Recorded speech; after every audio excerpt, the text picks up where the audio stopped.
السلام، مرحبا بكم في بودكاست كان بغيني. باش نعرف لكم على راسي شويه، انا نوسا في عمري 21 سنه. ديجا عندي بودكاست بالانجلي وقلت علاش لا ما نديروهاش بالدارجه، وغادي نحاول قدر الامكان باش ندوي غير بالدارجه واخا كاين الاختلاف ديال اللهجه. كنت واحد بنادم اللي ما كانش عنده اهداف في حياته، وكان غير كيدور في السوشيال ميديا، كيتفرج في مسلسلات في الدراما وعطيها غير الماكله والناس. سورتو كانت عندي واحد العقليه اللي كانت كتضرني واللي كتحبسني باش نزيد القدام، وما كنتش كنحاول نلقى شي حل.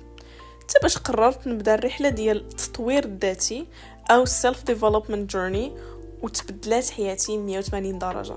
وبديت هذا البودكاست باش نوصل واحد الفكره للمغاربه ديالنا انه نقدروا نكونوا حسن.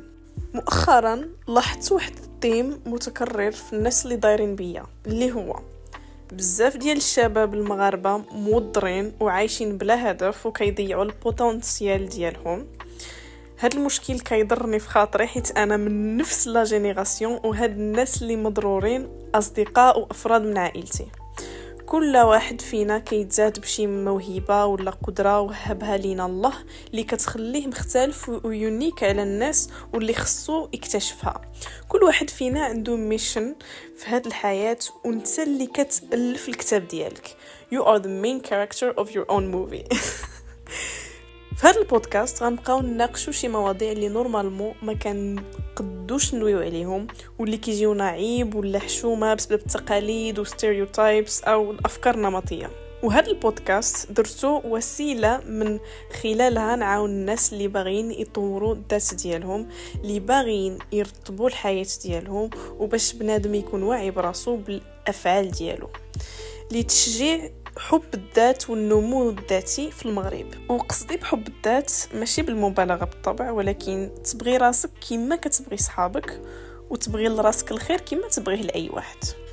بغيت نعطيك النصائح باش تطور راسك وتطور الثقه بالنفس ديالك، وباش تسهل حياتك من ناحيه الفكر والجسم والعادات ديالك من خلال تغيير وجهه النظر ديالك. كنتمنى الناس ديالنا يبداو يشوفوا راسهم يقدروا يوصلوا اللي بغاو، وهي مجرد مساله ديسيبلين او انضباط، وبنادم خصو يكون منفتح لتغيير وجهه النظر ديالو باش يزيد القدام. واحد النصيحه مني ليك، خلي راسك تسمع وما يكونش راسك قاسح. كل واحد عنده القيم ديالو، التفكير ديالو في الحياه، وكل واحد حر يناقش معنا الراي ديالو بشرط وجود الاحترام. وانا معاك باش نعطي التذكير ليك ولراسي، وننصحك كيما غننصح شي صديق اللي كنشوف عنده الامكانيه وقدره باش يصنع شي حاجه عظيمه وينجح في حياته. شكرا على الاستماع، ونتمنى تبقاو معايا وتهلاو في راسكم.